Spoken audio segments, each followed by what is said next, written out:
அனைவருக்கும் வணக்கம். இந்த தைப்பூசம் ஞாயிற்றுக்கிழமை அன்னைக்கு நீங்கள் நிறைய பொருள்கள் வாங்குவீங்க. முருகப்பெருமானுக்கு உகந்த நிறைய பொருள்கள் வாங்குவீங்க. அதே மாதிரி அவருக்கு பிடித்த செவ்வரளி மலர்கள், சிகப்பு மலர்கள் அவருக்கு அன்னைக்கு நம்ம சாற்றி வழிபடுவது மிகவும் சிறப்பு. அதே மாதிரி நம்மளால் என்ன நைவேத்தியங்கள் முடியுதோ, சர்க்கரை பொங்கல், பால் பாயசம், அதே மாதிரி என்னென்ன நம்மளால் முடியுது, பஞ்சாமிர்தம், இது மாதிரி நம்மளால் முடிந்த நைவேத்தியம் வச்சு நம்ம வழிபாடு செஞ்சுட்டு வரலாங்க. அதே போல் அன்னைக்கு நீங்கள் முக்கியமாக வாங்க வேண்டிய ஒன்று என்ன அப்படின்னு பார்த்தீங்கன்னாக்கா, வீட்டில் சில பேருக்கு பார்த்தீங்கன்னாக்கா உடல்நிலை சரியில்லாமல் போயிட்டே இருக்கும். ஏதாவது ஒன்று செஞ்சுட்டே இருக்கும். வீட்டில் உள்ள பெரியவங்களுக்கு செய்யும், குடும்ப தலைவருக்கு செய்யும், குடும்ப தலைவிக்கு, இல்லை குழந்தைகளுக்கு பார்த்தீங்கன்னாக்கா ஏதாவது ஒன்று செஞ்சுக்கிட்டே இருக்கும். அதனால் இந்த தைப்பூசத்தன்று முருகப்பெருமானை வேண்டிக்கிட்டு நீங்கள் வாங்க வேண்டிய முக்கியமான ஒரு பொருள் என்னன்னு பார்த்தீங்கன்னா சுக்கு தாங்க. கண்டிப்பாக வீட்டில் இருந்தால் பரவாயில்ல, இல்லைன்னா சுக்கு கொஞ்சம் நீங்கள் வாங்கிடுங்க. அதாவது சுக்குக்கு மிஞ்சின மருந்தும் இல்லை, சுப்பிரமணியருக்கு மிஞ்சின கடவுளும் இல்லை அப்படிங்கிறது நம்ம எல்லாருக்குமே தெரியும்.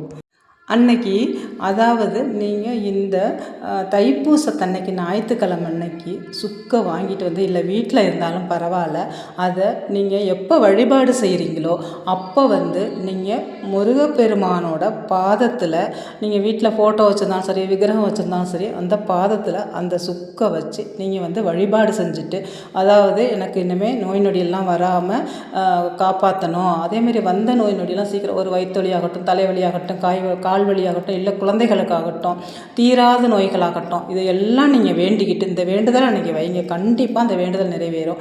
முருகப்பெருமான்கிட்ட வேண்டிக்கிட்டு முருகப்பெருமானோட பாதத்தில் வச்சு உங்களோட பூஜை புனஸ்காரம், அதேமாதிரி தீப தூப ஆராதனைலாம் காட்டி, நைவேத்தியெல்லாம் காட்டி, அந்த சுக்கை இரவு முழுவதும் நீங்கள் முருகப்பெருமானோட பாதத்திலேயே வச்சுடுங்க.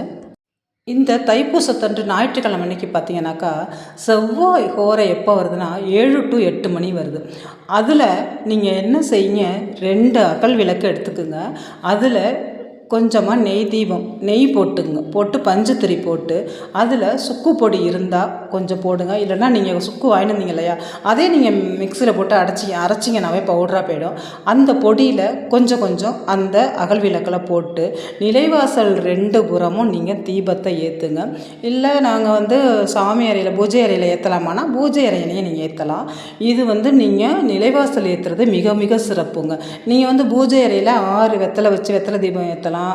அப்புறம் துவரம்பருப்பு தீபம் ஏற்றலாம். அதே மாதிரி பச்சரிசி மாவில் மாவிளக்கு, பச்சரிசி மாவில் கொஞ்சமாக நாட்டு சக்கரை கலந்து மாவிளக்கு செஞ்சு, மாவிளக்கில் கூட 2 மாவிளக்கு செஞ்சு விளக்கு மாதிரி செஞ்சு அதில் 2 தீபம் ஏற்றுறது, தைப்பூசத்தன்னைக்கு ஏற்றுறது மிக மிக சிறப்புங்க. அதுவும் இந்த மாவிளக்கு போடுறது அப்படிங்கிறது நம்ம குலதெய்வமே வீட்டுக்கு வர்றது.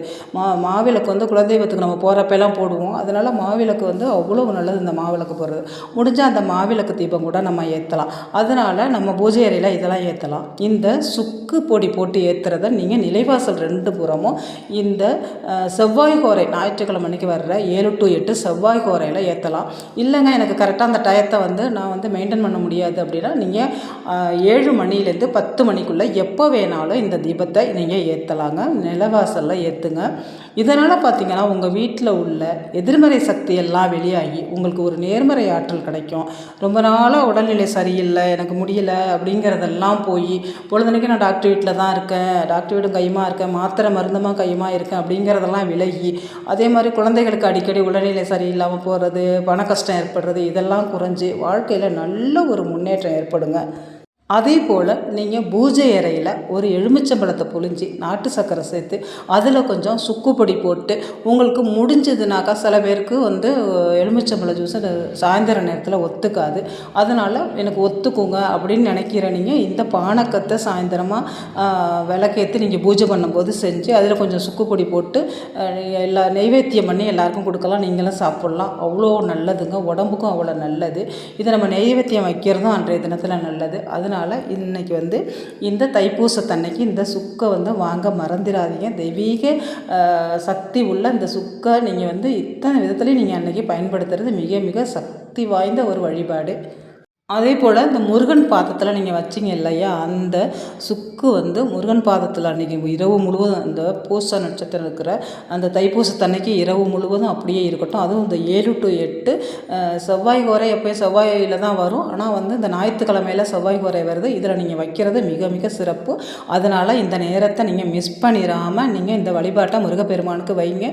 அன்னைக்கு முழுவதும் அந்த சுக்கு வந்து அப்படியே முழு சுக்கானது முருகரோட பாதத்திலே இருக்கட்டும். உங்கள் வேண்டுதல் என்னவோ நான் சொன்னபடி, அதாவது ஒரே வேண்டுதலாக வைங்க. என்னோடய உடல்நிலை சரியாகணும், குழந்தைகளுக்கு உடல்நிலை சரியாக போகணும், என்னோடய கஷ்டங்கள்லாம் தீரணும், மன கஷ்டங்கள் தீர்ந்து என்னோடய வாழ்க்கை வந்து நல்ல வளமானதாக இருக்கணும் அப்படின்னு சொல்லிட்டு உங்களை வேண்டுதலை வச்சுடுங்க. இரவு முழுவதும் அந்த சுக்கு வந்து முருகர் பெருமானோட பாதத்தில் அப்படியே இருக்கட்டும். மறுநாள் காலையில் நீங்கள் குளித்து முழுவிட்டு சாமியை கும்பிட்டுட்டு அந்த சுக்கை எடுத்துகிட்டு போய் நீங்கள் எங்காவது தண்ணீர் இருந்துச்சுன்னா தண்ணீரில் விட்டுருங்க, இல்லை கால்படாத இடத்துல போட்டுருங்க. இது வந்து நம்ம வந்து நம்மளை உடல்நிலைகள் தீரணும், நம்ம நோய் நொடி இல்லாமல் வாழணும், நம்ம பிள்ளைகளுக்கு வந்து நோய் நொடி இல்லாமல் இருக்கணும், நம்ம குடும்ப சுபிக்ஷமாக இருக்கணும் அப்படிங்கிறதுக்காக வச்ச வேண்டுதல். அதனால் இது வந்து நீர்நிலைகளை விடுறது நல்லது. சப்போஸ் உங்களுக்கு நீர்நிலை பக்கத்தில் இல்லைன்னாக்கா இங்கே கால்படாத இடத்துல அதை போட்டுடலாங்க. அதே மாதிரி நான் சொன்ன மாதிரி அந்த சுக்கு பொடி போட்ட இந்த ஜூஸ் வந்து எலுமிச்சம்பழ பானக்கம் சொன்னோம் இல்லையா, அதை நீங்கள் சாப்பிட்றது நல்லது. அதே மாதிரி நிலவாசலில் அந்த 2 விளக்கு சுக்கு பொடி போட்டு, கொஞ்சமாக சுக்கு பொடி போட்டு நெய் இருந்தால் நெய் ஊற்றலாம், இல்லைனா நீங்கள் எப்பொழுதும் தீபம் ஏற்றுற நல்லெண்ணெய் இருந்தால் கூட நல்லெண்ணெய் தீபம் அன்றைக்கி கண்டிப்பாக அந்த 2 தீபம் நீங்கள் நிலவாசலில் ஏற்றிட்டுங்க. மிக மிக சிறப்புங்க. உங்களுக்கு செல்வ செழிப்பு இருந்துக்கிட்டே இருக்கும். உங்களோட நோய் நொடிகள்லாம் தீர்ந்து ஒரு நல்ல நிலைமைக்கு நீங்கள் வரலாம்.